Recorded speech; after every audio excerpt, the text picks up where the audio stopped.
uses Uber or Uber Eats? Yeah, I expected that answer. Well, mobile payment systems are very popular today, and we can see that their popularity has just been increasing. If we look at the mobile payment market from 2015 to 2019, we can just see that the market has been growing and growing and growing. From $450 billion to $1,080 billion, the global market has been growing. But how does it all start? Well, it started in 1994 with Stanford Federal Credit Union.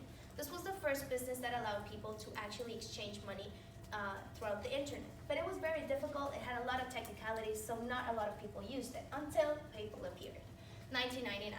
PayPal offered people to pay electronically very easily, and it partnered with eBay, so it gained a lot of popularity.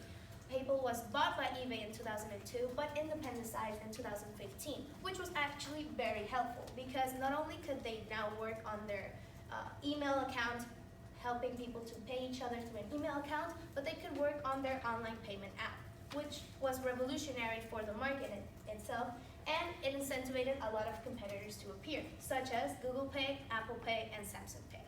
These three apps are very popular, and each caters for different devices. Google Pay catering for Android, Apple for Apple, and Samsung Pay for Samsung devices. They all offer the same service, which is paying, but they use the same technology, which is the near frequency communication system. This technology allows your devices to become like your credit or debit card. You just place your device close to a transmitter and it will do all of the payment for you. But now I want to talk about the most popular app, Venmo. Venmo completely revolutionized how we use online payment apps because not only do we pay each other for a dinner or an Uber ride, but we can also send a message for the payment. And who has here made a funny payment and message for a Venmo payment? Yeah, I know.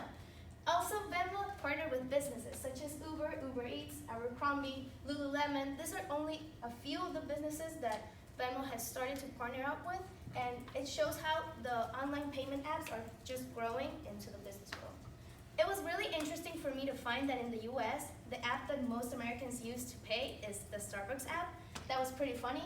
23.4 million users are in the Starbucks app, which shows how Americans really like their coffee.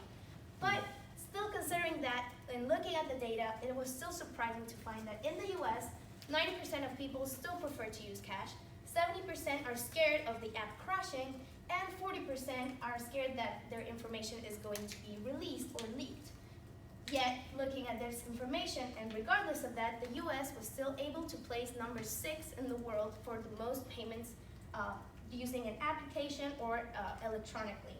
And if we look at India, Sweden, South Korea, Denmark, we can see that it goes increasing, but then it booms with China. China, obviously with a huge population, has a database that it's enormous. We can see that WeChat Pay and Alipay are the most popular apps used in China, and they have 1 billion users. Yet, I also want to talk about Sweden, a country that has a very interesting concept, going cashless. Last year, 13% of Swedes, they said that they use cash, and the rest they did not use cash. We can see that in Sweden, this sign is usually seen everywhere, stores, restaurants, even to go to the toilets. You have to pay with your phone, with your debit card, or your credit card. And it just shows how the country is moving towards using online payment apps.